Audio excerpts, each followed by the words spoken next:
everyone, and welcome back. This is Mindy Egan, and in today's video, I have kind of a non-traditional Valentine's card to share with you today, although this could be used at any time of the year. I'm taking a new look at my stencils that I have in collection, starting with this bubble background. So I was actually inspired by a crafty friend to try this. Now the bubble background stencil is a 2-layer stencil. I'm starting with just one of the layers. I always make sure that my lawnfawn logo is in the bottom of my stencil, and I'm holding the stencil in place with some post-it tape. I'm just working on a silicone mat to hold my cardstock down. And then I'm ink blending number 2 pencil ink from Lawnfawn. This is a darker shade of yellow, and I'm working on sunflower cardstock.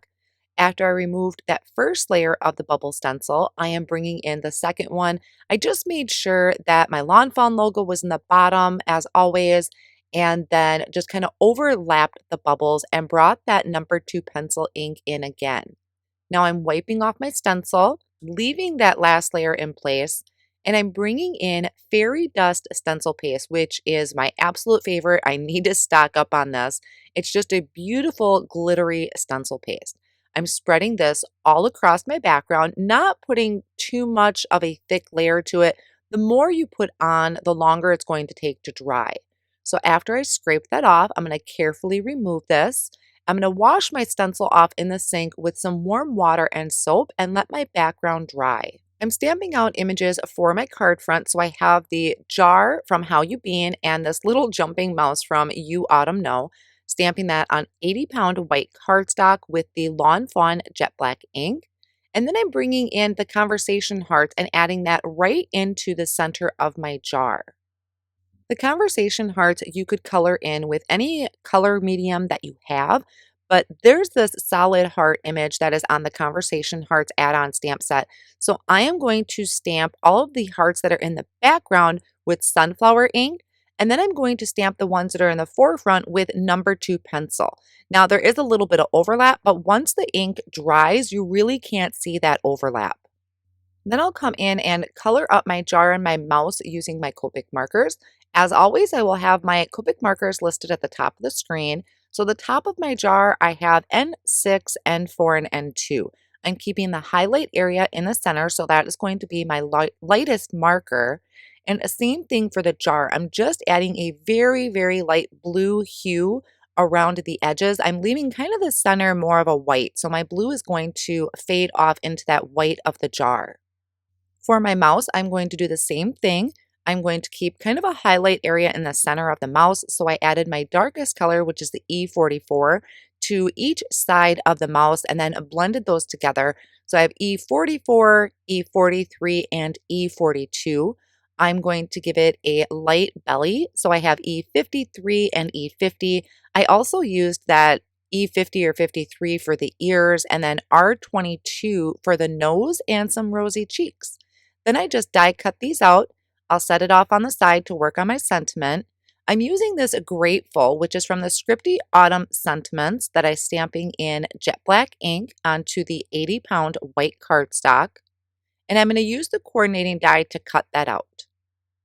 I love having a little banner for kind of a sub-sentiment, so I die cut out the sentiment banner from Chili Pepper cardstock.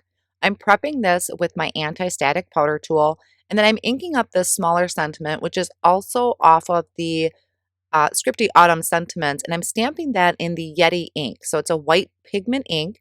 I'm going to hold that banner with my tweezers and sprinkle on white embossing powder, which if you've watched my videos before, it's my favorite way to do white heat embossing. I have such a great impression.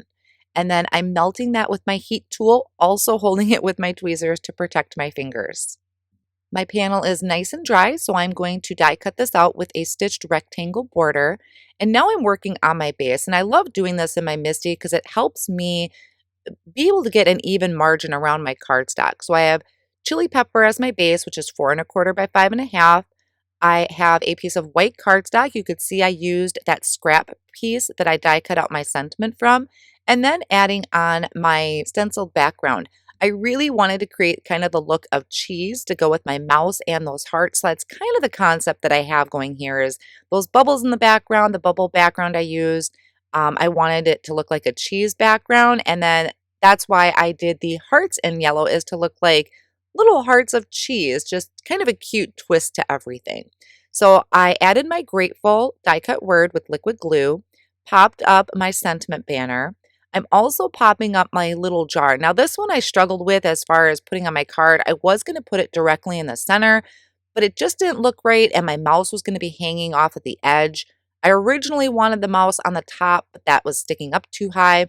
So I thought it was really cute to kind of tilt my jar. And then I'm adding my mouse with a little bit of foam squares on one side and then a little bit of liquid glue that's going to overlap my jar. Then I'm going to add a few little highlights to the hearts that are in the jar and also a couple highlights to the top of the jar as well. You can't really see it if I add it to the blue in the jar, so just the top of the jar works well. So I hope this has inspired you to take another look at your stencils and see what else you can get out of them. The bubble background just makes a really great cheese background.